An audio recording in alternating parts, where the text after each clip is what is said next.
Welcome back to AJ's World of Bodybuilding. A lot of great feedback on part 1. Here is part 2 of the exclusive interview with Sergio Oliva Jr.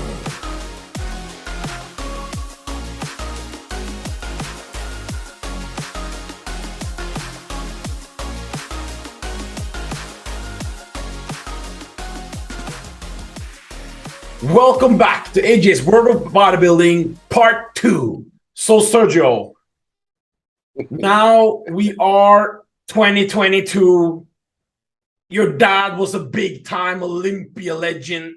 Not big-time, one top 5 biggest legend of all time, wouldn't you say?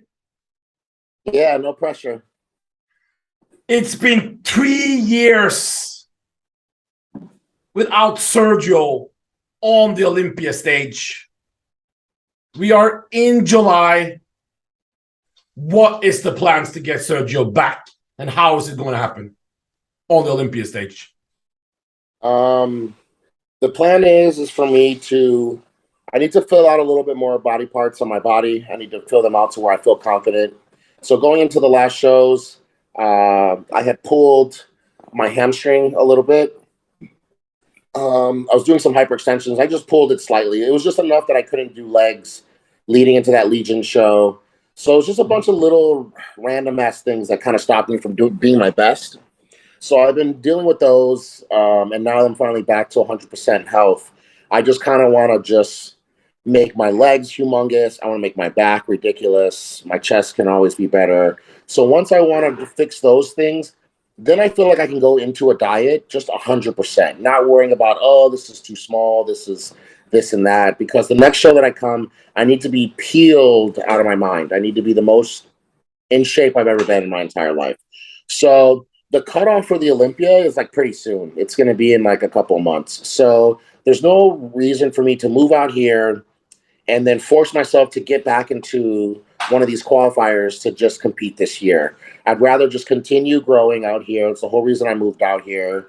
Keep loving it, keep having fun, and then maybe do a show in the beginning of next year. Ooh, so we won't see you at this Olympia? No, because I think the cutoff for the Olympia is like, what, September? It's September. October, late September. I think the Arnold Classic UK maybe is probably the last one. Yeah. No, there's no way because it's already end of July or it's middle of July, August, September. Yeah. I dieted for 19 weeks. So there's no way that I'm going to do all this, move out to another country, do all this to then half-ass a prep. We're disappointed, obviously, but when you think about it, obviously, because we want to. Sergio fans want to see you at the Olympia. No, I know, and it does. It means a lot. I know. Even when people are mad at me for doing stuff, it's actually out of love. So I understand that. I know, but I need to come back like a completely different person. I need to, and I'm also not trying to come back to just win this little show or that little show. I'm trying to come back and go straight to the first call of the Olympia. I do want to win the Arnold. It's a big thing for me. It's more important for me to win the Arnold because that's more realistic. You know, saying you're going to win the Olympia really just shows you really haven't followed the sport in a long time because the chances of winning the Olympia are so rare. That's why we've had, 16, 17 people in the whole history of bodybuilding. So the Arnold is very important to me. I will win the Arnold. That is for sure a fact at some point in my life. How proud we are of you. Unbelievable. Come on now. Yours and you do my dad's. Okay. So will I come back by March and do that Arnold then?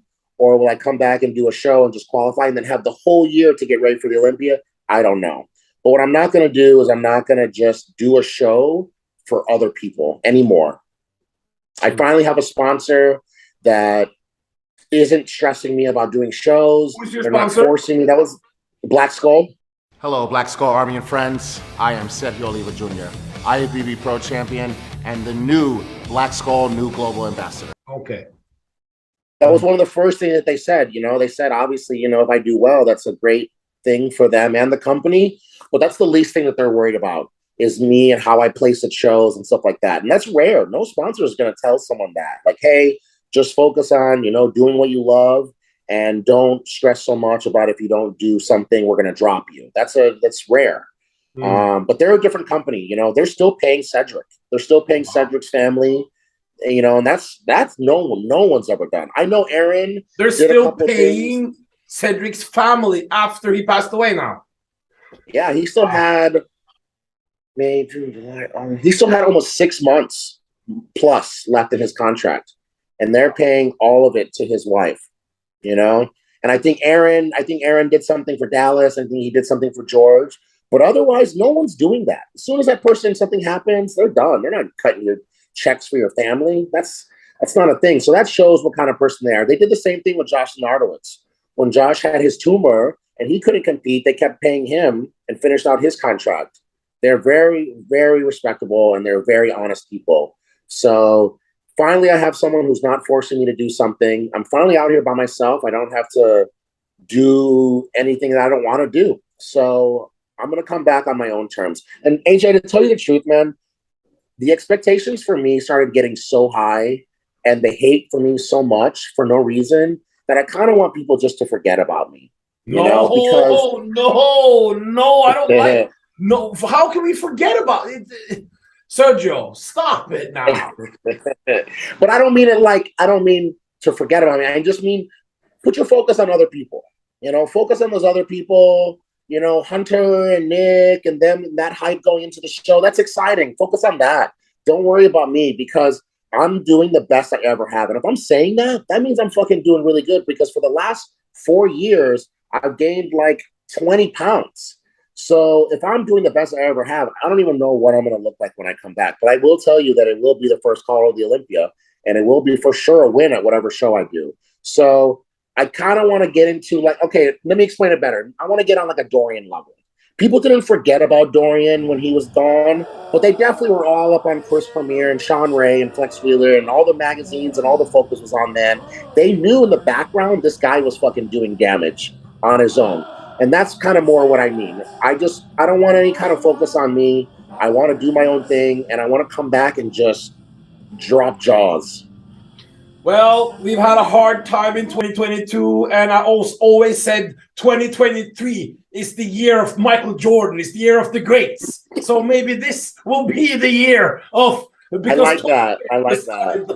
So this Olympia, Sergio, because you are not only a top level pro, you're also a fan of the sport, and you can actually, unlike some of the legends, when you ask them a bodybuilding question, what's going on, they have no idea what's going on today. But with you, it's different. So this Olympia, I have my top 6 is Ramy, Brandon Curry, Hadi Chupan, William Bonac, Nick Walker, and seeing how the judging has judged it before, I got to put Hunter Labrada in there. Do you agree with this top 6? And if not, why? Yeah, I agree with it, but for exactly the same reasons you said. I don't think that's going to be from best to worst. Right. I don't think anyone out of that top 5 is necessarily not better. I just think with exactly like you said, the way that they're judging, I think that's exactly who it's going to be in that order.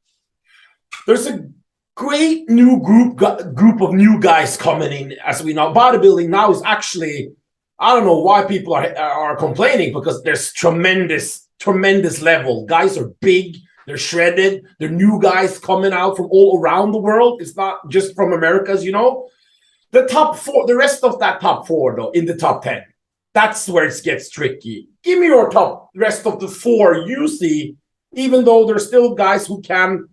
Like James Holling said, has not qualified yet. Kuklo is not qualified. Ian is not in yet. But who do you see? And also thinking if they're going to qualify, who do you have in the top 10 with 4 other guys? You definitely have to throw Ian in there. Yeah.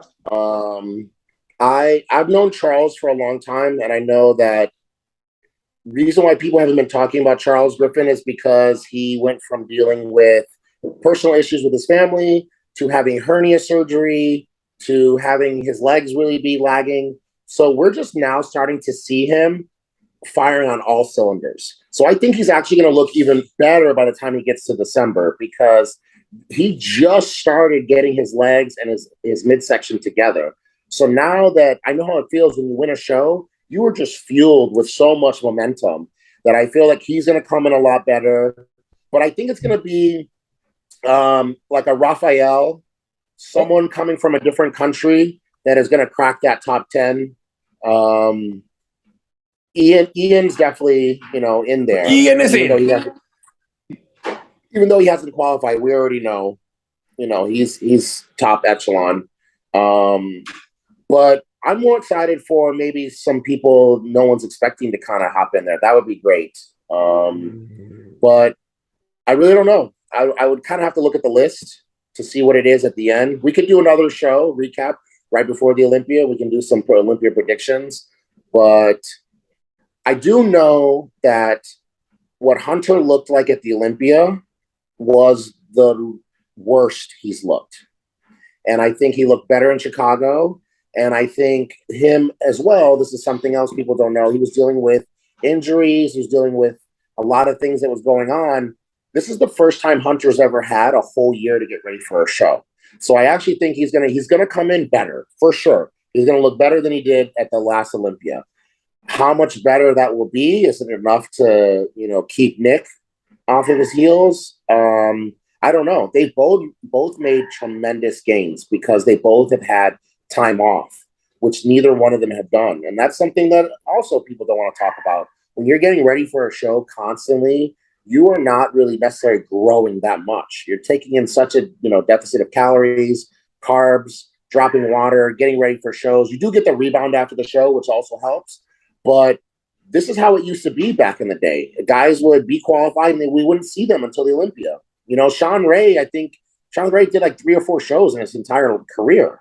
He just did the Olympia every year. It was the same show. So I'm more curious to see where they place. I'm really excited. But to tell you the truth, it's kind of boring. There's not really anyone that I'm like, oh, because Hadi is the best, but Hadi is not going to get the win. We already know that for sure. Why do you think? Why is he not getting the win? I think for a bunch of reasons. I think I said this a long time ago about Ramy and people destroyed me. I think it's a big thing for you to be Mr. Olympia. You have to be able to speak English and travel the world and be an ambassador, and you have to be in this country. And people get mad at me when I'm saying it, but I'm not saying what I think is right or wrong. I'm just saying what is actually facts in the sport, in the history of the sport. That's why, thank God, they gave it to Ramy eventually. Because I think he is in Mr. Olympia. Yes, he's maybe looked better in the past, and you can argue that all day. But I don't think you speaking English or not should make a difference if you're being Mr. Olympia or not. But this is a business. And if you're telling me that you're going to give somebody this title and then they disappear for the whole year and we never see them again, I promise you that hurts them. So that's kind of like on a business level, that hurts him. But he is another person, when you go and you see him in person, he is perfect. There's not one part of his body that you were like, oh, that's too small. Everything is up to par. Yeah.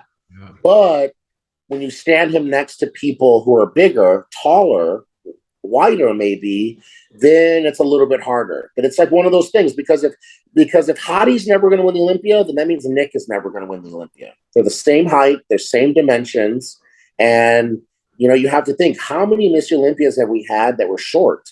Because back in the day, it doesn't count. You can throw in a Chris Dickerson and Franco Colombo all you want, but we have to pick when bodybuilding's changed. And since it's changed in the 90s, these shorter guys, unless everybody's off, Brandon Curry, I think, is the shortest Mr. Olympia we've had in a long time. Just based on physiques, would you have given it to Hadi over Ramy, just physique? And why? Yes. Why? Yes, because in bodybuilding too, you're not just judged on the day of the show. This is something people need to remember. And I use it as the Kai Green, Phil Heath rule. So when Kai Green and Phil Heath went against each other at the Arnold Classic, when Kai won and Phil obviously lost because he's not won in Arnold, man, Kai looked like something we've never seen before. It was a conditioning that he still never brought again. He got way bigger, he got way huger, but he was never able to look like that ever again. And I think bodybuilding judged Kai off of that condition. And because once you show us something you can look like, we're just waiting for the same, if not better. And that's just the hard part about bodybuilding. No matter what, your expectations are always going to be greater. So because Kai was never that just super crazy shredded that he was, they never gave it to him again. So Ramy looked better when he won the New York Pro. I mean, Ramy has looked better at a lot of shows in the past, where this Olympia, it was not his best. So that's why I would give it to Hadi, because you should be judged on the day of the show. If it's a tie, you can't figure out who's better, then you should give it to the guy who's looking the best they ever have in their career. We need to reward that. But I don't think this Olympia, who do you have, if you judged, and who do you think will take it based off how it's usually judged? How it's usually judged? Who do you think is going to win, and who would you want to win based if you were a judge? If I was a judge, I would want Hadi to win, because I want the sport to know that condition also matters. I want them to know, because nobody wants to talk about how the sport has changed the physiques of bodybuilding. If you put this guy winning this many times over and over and over again, while you have this other guy who is, maybe he looks a little bit more streamlined, has a better V-taper, he's shredded to the bone, but it's just one of those things. In person, you can't stop looking at that Ronnie Coleman that's standing there. We're going to start to make that other guy say, you know what, fuck it. I'm not going to do this condition thing anymore, and I'm going to try and get bigger. And then they blow their physiques out. And they change their stomachs. They change the way they look. They change their genetic structures, because the judges keep saying, you, Patrick Moore, you, Rafael Rondaro, you guys are perfect, but you're not good enough. After a while, they're going to say, you know what, fuck it. I'm going to just try and get as big as possible. So I still want there to be hope for shorter guys in the sport. Like, they don't have to go so big that they just blow their guts out. We need to send that message that the best guy of that day should win, not just because you're not 300 pounds on stage. But what about William Bonac? A lot of people had him a very close second to Brandon Curry at this Arnold Classic. He said he has some distinction. Well, I don't think anyone had him second at the Arnold Classic. Let's be real. I think really? Everyone. Yeah, I don't think anyone besides Brandon and Brandon's camp had him in second. He was definitely first. He definitely won that show. But here's something people didn't know about Brandon. When he was getting ready for the Arnold, he stopped.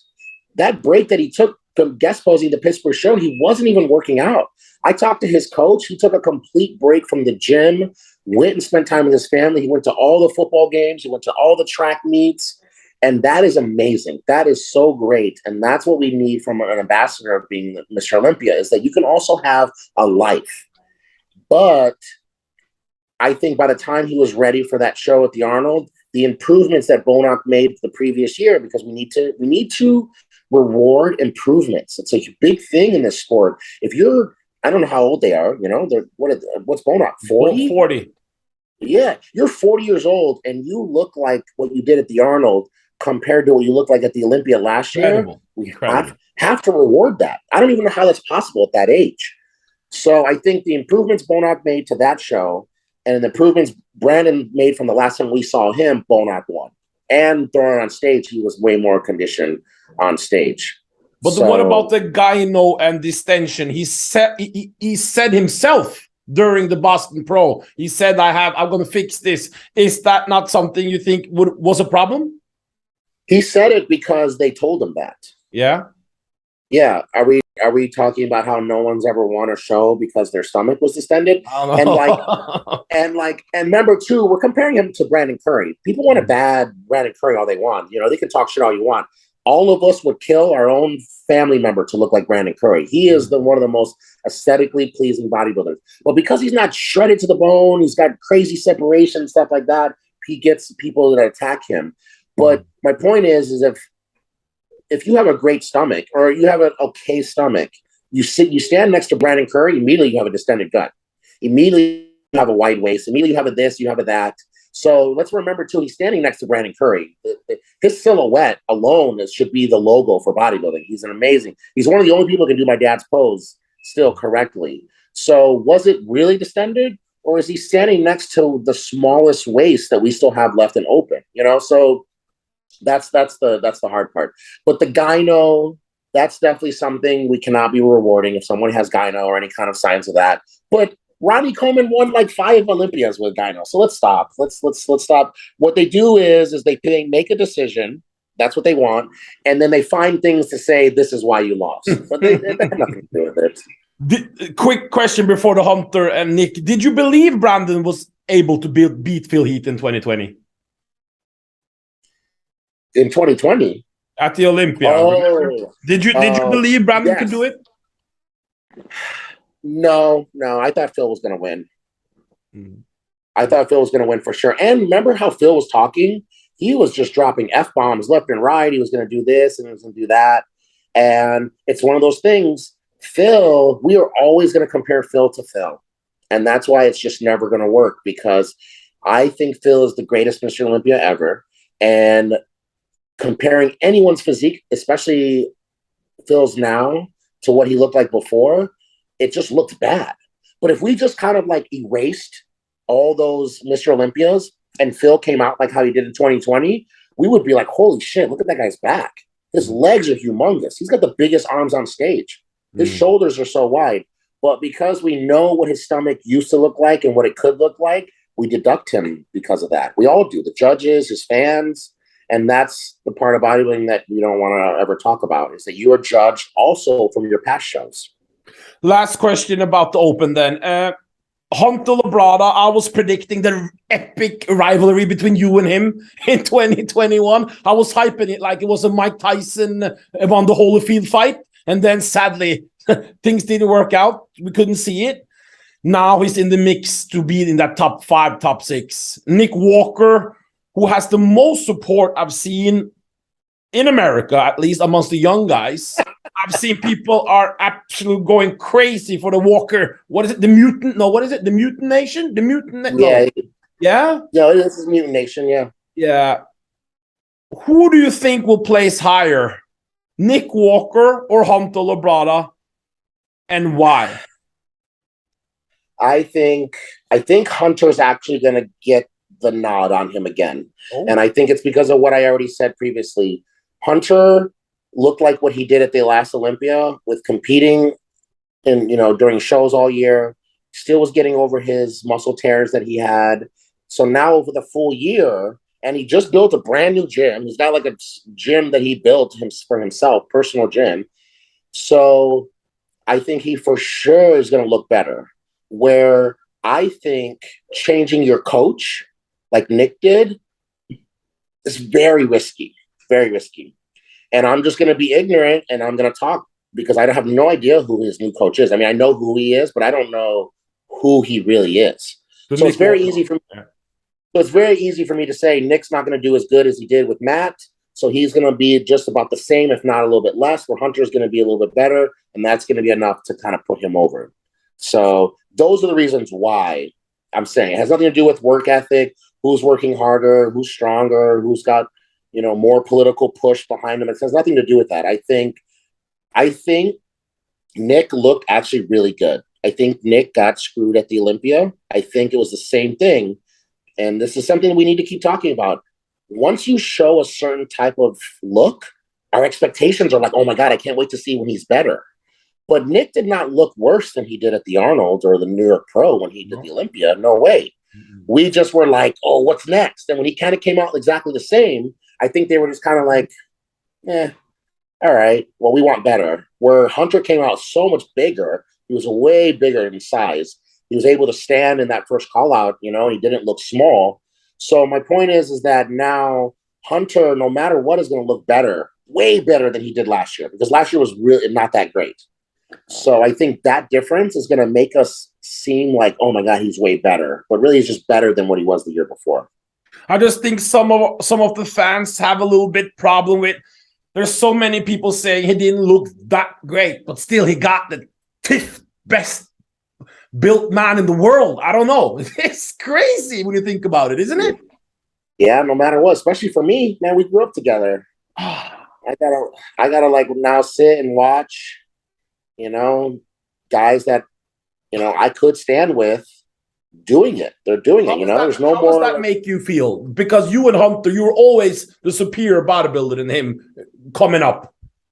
At least at the end. We haven't stood next to each other. Like you said, I was hoping that was going to happen in Chicago, but it didn't, So one day we will stand next to each other, and I'm excited for that. I think that'll be a really cool thing for the sport. People can hate me, and they can hate Hunter. They can hate whoever they want, but no matter what, that's a cool-ass thing to happen in the sport, and may never happen again. We're two children of, past bodybuilders, great bodybuilders, going against each other. Realistically, I think it's never going to happen again, because I think I'm going to be the last child of Mr. Olympia to ever compete, because Ramy's kids aren't going to. Brandon Curry's kids are going to play in the NFL. Like everyone else has daughters. Mm-hmm. So I don't think we're ever going to even see another Mr. Olympia having a kid become a bodybuilder. But that'll be fun for me and Hunter to go against each other again. But yeah, to answer your question, that was a for sure punch in the gut, because there's a difference of me doing my best, looking my best, and I lost. Whereas last year I looked the worst that I ever have. And I was still in there. Like everyone wanted to be like, oh, you lost to Sean Clarida. I mean, Sean Clarida is a fucking Mr. Olympia. He's a mini Ronnie Coleman, so that one doesn't count. But Regan I could beat. I could beat Regan, but I wasn't my best. I looked like, for my condition, I looked like shit. So there's a big difference. Did you really? First, just quick with the Hunter. I want to give him huge respect to Hunter and Nick for being such good with their YouTube channel. They give so much content. Hunter is excellent at posting his progress, and YouTube. He's really giving back to the community, Hunter Labrada, in being a great ambassador. Don't you think? Oh yeah, for sure. He's very transparent with everything. He posts his workouts. He posts what he eats. But he's been doing that for a few years now. Because I remember when he first posted his diet like 2 years ago, it was just all shakes. And even I messaged him like, man, is this real? And he was like, yeah, it's real. Because no one does that anymore. No one's posting their real diet, what they're doing, all their workouts, every workout filmed. I mean, Hunter even posts what he writes his little notes in his book, and that's really good, because that's going to help people coming up who want to look like these guys know, what, I need to focus on this. I need to focus on that, not just lightweight, baby, throwing away a bunch of weight, hurting yourself. It's very articulate workouts that they're doing. Did you feel that because I was looking at the legions, and obviously Sean Clarida is tremendous and has this dense muscle, and he's got so much detail and hard. But man, you and Regan were. Did you feel? Did that hurt? Or did you feel you had him? Or do you agree with this type of judging? Or because I was personally shocked. Yeah, it hurt until I looked at pictures, and that's exactly what I've been talking about this whole time. We've been talking about is they know I could look better. I have looked better. That was the best Regan's looked.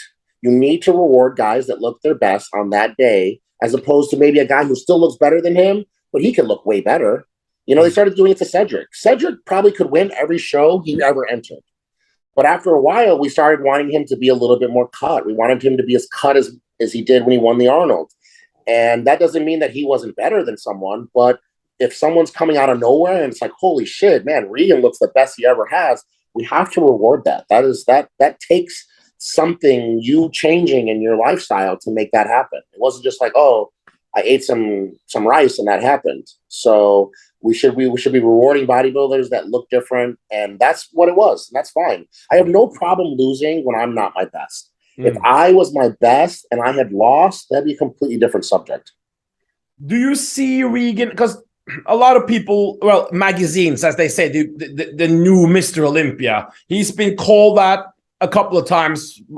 Do you see Regan Grimes? He's still very young. I think he's 29 or 30. I can't remember exactly, but he's still very young.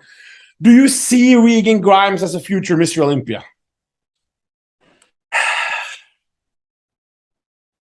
I do, because of what you said. Like, no matter what, because remember when I first met him, I told him he could take 10 years off of bodybuilding and just train, no shows. And he could come back, he'd still be younger than I was when we were talking. So in 10 years, I know what I've done in 10 years. I know what he's done in 10 years. Can he do it in 10 years? I think so, absolutely. Is he going to still be competing when he's 40? I don't know. That's the question. because I think really what it takes to be a Mr. Olympia is that you have to be not desperate, but you have to do this. You have to. Brandon Curry had to do this. He has to afford all his children and all his kids that he had. Sean Roden had to do this. He has to support his family. Regan is richer than all of us already right now.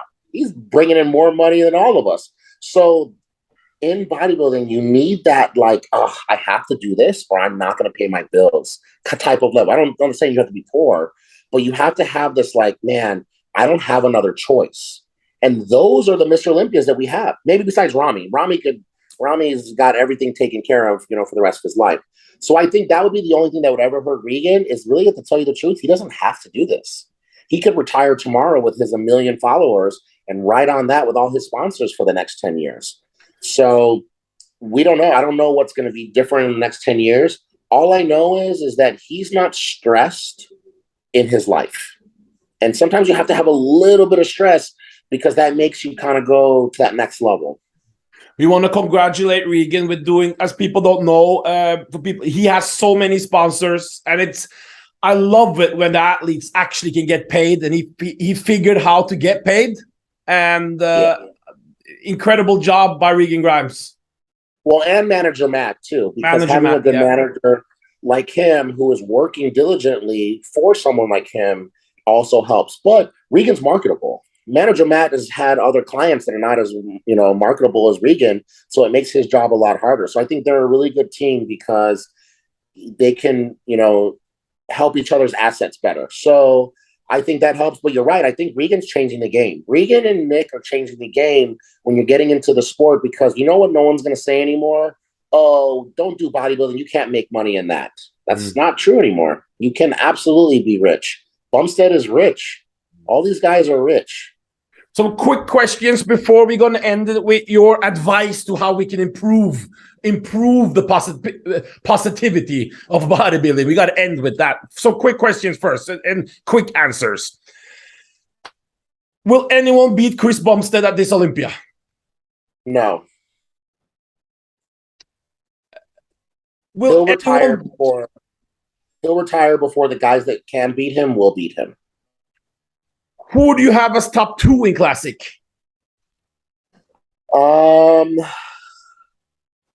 See, Terrence, I like the Miracle Bear, man. I love him. I think he is a mini Dennis Wolf, and I love that they even teamed up together because that's so cool to see those two Germans together. I just think it's one of those things that his body needs a little bit more time to fill out, just like Bumstead's did. He didn't look like that when he first started because he's tall. I think he's taller than I am. So I personally like him better, but I also know that there is way more you can build up in the sport if you put Terrence second, maybe put him third, and then put Dino in fourth. Do you watch Men's Physique? No. Like the way you said. Okay. No. I know the top 3. Okay, but you're not good enough to give predictions in it. 212. Will Derek Lunsford compete in 212? And if he does, who's going to win, him or Sean Clarida, saying both are competing in the 212? Because remember, last year, it was this close. Yeah, Derek will win if he makes weight. And then I think Sean... Yeah, I think this will be the last time he does 212. That I can for sure say. But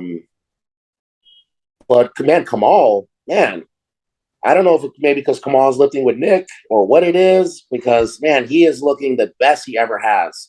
And people don't know this about Kamal. I know you said short answers, but people don't know Kamal quit bodybuilding. He literally went up to Aceto at a show and was like, "Hey, Chris," and Chris didn't even recognize him. And he was just like, holy shit, I had no idea who this guy was. They got back on it within a year and he won the Olympia. So imagine if this guy had just did that like 8 years sooner. Kamal would be a fucking 5-time, 6-time champ. So being 50 years old and looking better, the same thing like we said about Bonock, it doesn't make sense. And these are things I didn't get when I was a kid. When I was in my 20s and people are like, oh, wow, he looks amazing for 40. He looks amazing and in this and that. It's just like, yeah, whatever. but you do learn. Not only injuries, your body doesn't grow the way it does anymore. Your skin doesn't look the same. So, man, big props to Kamal because, man, if he's in the top 3, that is like winning the Olympia. Guys at home, Kamal. We really put Dexter Jackson on this pedestal as he deserves for his age. But Kamal is doing the exactly same thing, but in the 212. But he's actually improving. I was going to say that Dexter didn't look better every year. He kind of just looked the same, which is amazing. And he's also way bigger than Kamal too. It's a completely different thing. Competing against Ramy and competing against Sean Clarida are 2 different things. But no matter what, Kamal looks better than he did last year, and he looked better last year than he did the year before that. Well, a quick thing before we end it. Where can people buy your t-shirts, clothing line? Victoryclothing.com. Do you have anything else to promote now? No, that was the whole thing that I did. I realized too that was a big distraction. Me getting ready for the Arnold, the Legion last year is doing my own supplement company was great. It worked. It was doing well. I didn't ever have to worry about, man, somebody's going to drop me right before a show. I don't have to worry about somebody being mad at me that I don't do a certain amount of posts. But I was traveling so much. I was doing so much work because that's what you have to do to run a company. And I realized there is a reason why no one has their own company and still competing, because Brandon doesn't count. Brandon has other people doing his company for him, you know, and I thought I like figured something out. I'm like, man, I'm just going to do my own company. I don't have to worry about anyone dropping me. But no, you cannot do one thing good and do the other thing even better. So I'm so glad that I've dropped all of my other distractions that I had because I didn't have to worry about my finances anymore, which is great. But I wasn't going to the gym the same way I was. I wasn't doing the 2-a-days like I was. I just was not in the same zone that I was. So no, just Victory and Black Skull is who I'm with, and that's it. Okay, we have 3 minutes. I see. We can't wait for 2023. We are excited that you're happy. We're excited that you're training. Everything is going on point, and we want to end it with how can we? Because I'm so saddened by all these negative media things that's been going. There's so much negativity all over the place in a sport where people are actually killing themselves to get into the stage, and we all train and wishing we could look like you guys, like 300 pounds, like with crazy conditioning, and you guys did it. So how can we as a community improve? What can we do to change? I said it earlier. We just need to start going to shows more. I think with social media, and you touched on this hugely, and this is really one of the biggest things that I'm so proud of you for coming forward about, is these live streams are so horrible. They are god awful. And the only reason they're horrible is because if a promoter finds somebody who can do it cheaper, they're going to go the cheaper route. Because no matter what, you paid your $50, you paid your whatever amount, they got your money. And at the end of it, the only thing that suffers is really the bodybuilders, because then we go straight to social media and we're like, oh, this person sucked, this person looked better. But it's like watching a bodybuilding show like this. It's like watching it through like one of those fucking like kaleidoscopes. You don't see anything. You don't see anything. You don't. So how are you able to go on social media and promote these people, promote their businesses, make them more money when you don't even have an honest opinion of what the sport is? So the most honest way that you can judge a sport is to go in person. I think that's a huge thing that we've lost over the years with social media. And I get it. You know what? Not everyone can travel all the time. But if everyone went to the shows more, there'd be less shit being talked, because even the people that you dislike, you'll find something about them in person that you really like. I've been to a show where I didn't really love, I don't know, I didn't love Melvin Anthony. I wanted Melvin Anthony to be shredded out of his mind. I wanted to be more conditioned. But man, when he came out and posed, it was so crazy how quiet the crowd was. You know, making a crowd so silent because your posing is so amazing, they're just in awe watching. That's a type of power. Coming out, like Brandon Curry's walk is like Phil Heath's walk. When he walks out, it is unheard of. Those are probably the best walkouts of anyone. Oh, Brandon Curry, that's a crazy walkout. Yes. Man, it is so crazy. But you don't get that until you're sitting and they call his name and you see his silhouette and he starts walking to the front of the stage and you're just like, he hasn't even hit a pose yet. And you're like, holy shit. Because all the people who badmouth Brandon Curry or even badmouth Ramy, if you went to see them in real life, I promise you, you would just be a little bit more quiet. The haters are always going to hate, but there would be a little bit less hate. So if you can find your most local show that you can go to, whatever it is, IFBB Pro Show, even if it's a Pro-Am, go to it, really try and support people. And remember, we don't make any money. So this whole like, haha, you lost, like I use Blessing as an example because Blessing is really good at talking a lot of shit. So he knows that he's going to get the negativity if he doesn't live up to it. But he's able to deal with that. That's on him.